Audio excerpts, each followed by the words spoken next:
మామ ఇది విన్నావా? ఏంటిది మావా? మనం చల్లపల్లిలో కొత్తగా పుల్క బండి పెట్టారా? అవునే.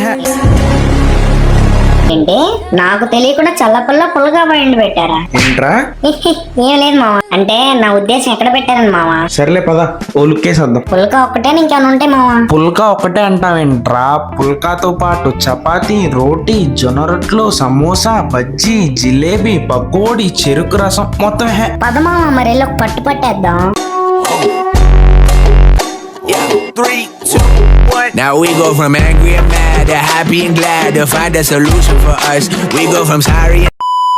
ఎస్, మీరు అనుకోవచ్చు ఏంటి బ్రో అంత హైప్ ఇస్తున్నా, ఇది నార్మల్ పుల్కా పాయింట్ లాగానే కదా. అలా అనుకుంటే మీ పొరపాటే. అది మీ పొరపాటే. మీరు అనుకున్నట్టు ఇవి ఇన్స్టెంట్ పుల్కాలు అయితే కాదు. డైలీ వీళ్ళే ఫ్రెష్ గా ప్రిపేర్ చేస్తారు. ఎంతసేపు ఒకటే క్వశ్చన్, దీని స్పెషాలిటీ ఏంటి, మిగతా పుల్కా పాయింట్లతో దీనికి వేరియేషన్ ఏంటి అని. అయితే చెప్తా నేను, మధ్యలో థర్డ్ పార్టీ లేకుండా డైరెక్ట్ రైతుల దగ్గర నుంచి వీళ్ళు జొన్నలు, రాగిలు ఎక్స్పోర్ట్ చేసుకుని వీళ్ళే ఓన్ అయితే ప్రిపేర్ చేస్తారు. దీని అడ్రస్ కోసం అంత కంగారు పడక్కల. మన చలపల ఉందా, చలపల రైతు మార్కెట్ ఉందా, దాని ఎదురుగానే ఉండిద్ది వారాహి పుల్కా point. Happy and glad to find a solution for us.